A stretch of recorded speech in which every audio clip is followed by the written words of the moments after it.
Hey man, it's your boy Henny the Moore tapping back in with y'all. So man, I'm just here to talk about a move that will have ripple effects across the NFL. Specifically, it will have ripple effects for the Dallas Cowboys going forward. The Denver Broncos have fired Nathaniel Hackett in his first season as their head coach. Now he has been horrible. Everything about the season has gone wrong. They made the mega deal for Russell Wilson. They traded away numerous assets, then paid him a very lucrative contract, and they have been very abysmal this year.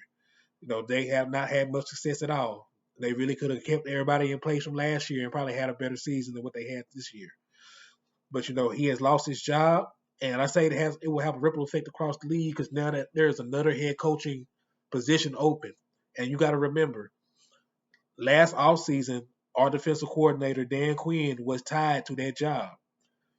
Like he was one of their prime candidates to take that position before Jerry Jones stepped in and made him a done offer that he couldn't refuse to come back to Dallas and return as the defensive coordinator. Man, this has an effect because we need to take advantage of the guys that we have in the building right now.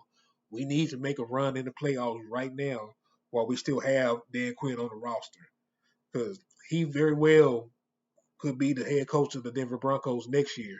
He could be out the building, meaning, we'll have to get a whole new defensive coordinator. There's no telling we're going to keep the same defensive scheme. There's no telling what defensive personnel they want to keep and get rid of because it'll be a new regime, if that does happen. So, we have to take advantage of having Dan Quinn and his defensive mind while he's still in the building. We have to take advantage of the defensive stars that we still have in the building right now, going forward.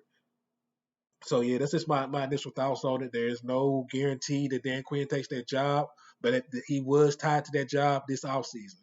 Like he was one of the prime candidates. Denver loved the defensive minded head coaches. They just let go of Vic Fangio last season. He was defensive minded coach. That's one of the things they pride themselves on, and it's a perfect fit. They already have one of the best defenses in football. Denver's only issue is that they don't have a quarterback and they don't have enough. The offense does not score enough points to complement what the defense is doing. At one point, I believe the defense was only allowing like 15 points per game. So yes, they have a very good defensive unit. They have very good defensive personnel, and like even with the issue with Russell Wilson, who's to say that a guy like Dan Quinn can't come in and bring in an OC that can build a offense around what Russ can still do?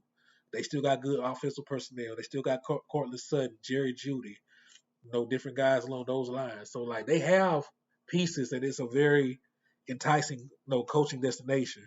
So I could really see Dan Quinn being the head coach of the Denver Broncos next year. This is something that me and both West Coast talked about. Shout out to West Coast because he be dropping that knowledge before a lot of folks do. So hey man, just wanted to put that out there in the atmosphere.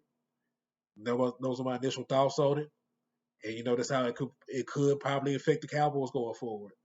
So main thing, take advantage of Dan Quinn while we have him, because he may not be a Dallas Cowboy coordinator much longer. Y'all have a good one.